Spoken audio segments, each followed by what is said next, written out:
Okay, under this tutorial we're going to talk about iCloud, and we get a lot of questions.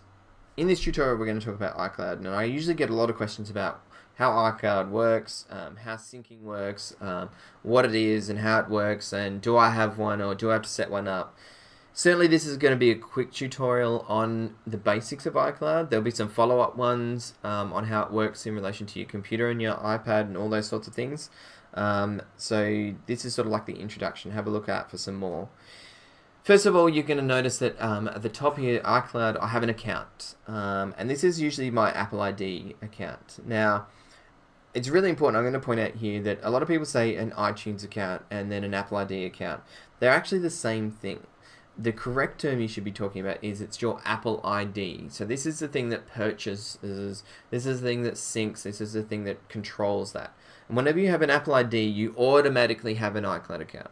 So in other words, if you were to go to www.icloud.com and put in your Apple ID, there would be a section already set up for you in that cloud service. So it's not like you have to go and do anything additional apart from log into there.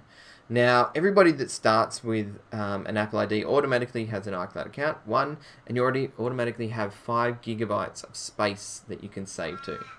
Now, also in this section, we have a look that your iCloud account acts as a sort of like a syncing or a central spot that allows you to sync stuff like your mail, your contacts, your calendars, and that way if you've got more than one device, your true point of truth is your iCloud account, because your iCloud account will detect your contacts on your iPhone, and then it'll detect your contacts on your iPad, and then put them both up there and reconcile them against each other to say which one's correct and what's absolutely correct.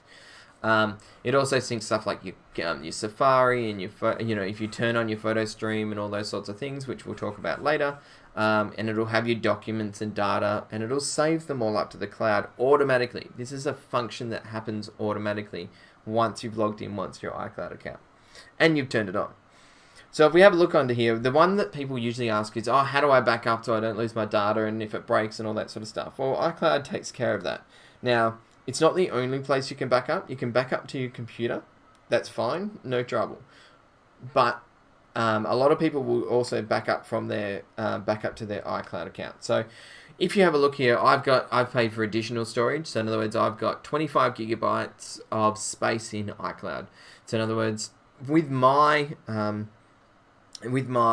iCloud account, I actually can back up to that space nearly all the data on my iPad. And more importantly, this is the critical part. And same when you're backing up to your computer, and we'll have a tutorial on this as well, that it takes the information from the apps as well and saves them. So if I have in Evernote or I have on something else a heap of documents in there, like in Pages, say, that I've worked on, it'll save all of those in there as well. If you don't, on your computer, tell it to do an encrypted backup, then you'll have issues where it won't keep the information from the apps. But I'll show you that in a tutorial later on.